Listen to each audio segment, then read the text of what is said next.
शिवसेना आणि भाजपच्या नेत्यांमध्ये महापौर पदासाठी चढाओढ पाहायला मिळतेय। मुंबईत शिंदेंच्या शिवसेनेनं महापौर पदाची मागणी केलेली आहे, तर ठाण्यात भाजपनं महापौर पदाची मागणी केलेली आहे। ठाण्यामध्ये 2 वर्ष महापौर पद द्या, अन्यथा विरोधी बाकांवर बसू असा इशारा भाजपचे आमदार निरंजन डावखरे यांनी दिलेला आहे।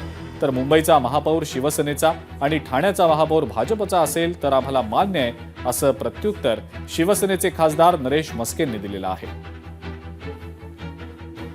जर आम्हाला जो आमच्या निर्धारनाम्यामध्ये दिलेले शब्द आहेत ती जर पूर्ण करायचे असेल तर महानगरपालिकेमध्ये महत्त्वाची जी पदं आहेत ती गरजेची आहेत। मग ते महापौर असेल, सभागृह नेता असेल, स्टँडिंग कमिटी असेल, या सगळ्या गोष्टींमध्ये त्याचबरोबर वेगवेगळ्या समित्या आहेत, याच्यामध्ये महत्त्वाचा रोल जर नसेल तर दिलेले शब्द आणि जो रोडमॅप आम्ही ठाण्याच्या विकासासाठी प्लॅन केलेला आहे त्याच्यामध्ये कुठेतरी अडचण येऊ शकते। मुंबईचा महापौर भाजपाचा असेल आणि ठाण्याचा महापौर शिवसेनेचा असेल, याच्यात कुठेतरी चढाओढमध्ये ठाणा मुंबई असं चालू आहे का?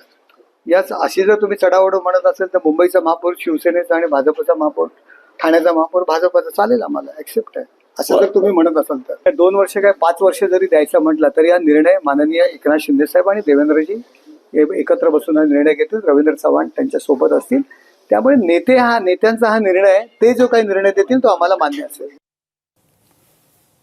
माजी खासदार नवनीत राणा यांना जीवे मारण्याची धमकी देण्यात आल्याचं समजतंय। पोलिसांना फोन करून अज्ञाताकडून धमकी दिल्याची माहिती मिळतेय।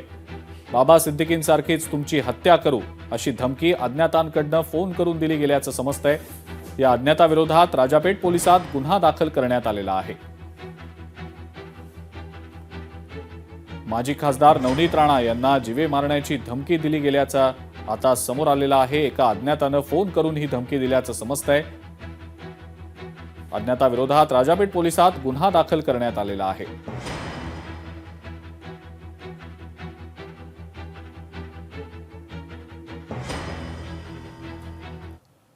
महापौर पदाच्या मुद्द्यावरनं संजय राऊत यांनी महायुतीला टोला लगावलाय। कोणत्याही स्थितीमध्ये शिंदेंचा महापौर होणार नाही।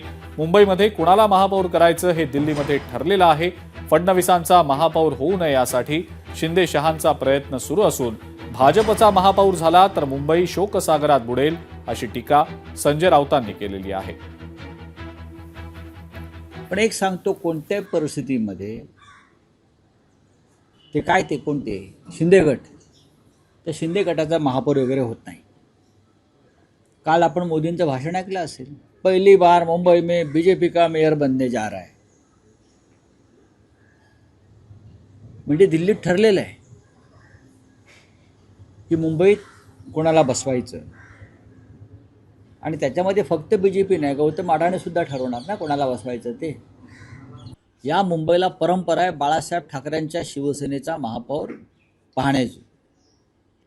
भाजपचा महापौर ज्या क्षणी होईल त्या दिवशी मुंबई शोकसागरात बुडेल, कळलं? मुंबई शोकसागरात बुडेल ज्या दिवशी भाजपचा किंवा गद्दारांचा महापौर होईल तेव्हा। त्यांना काय वाटतंय त्यांना?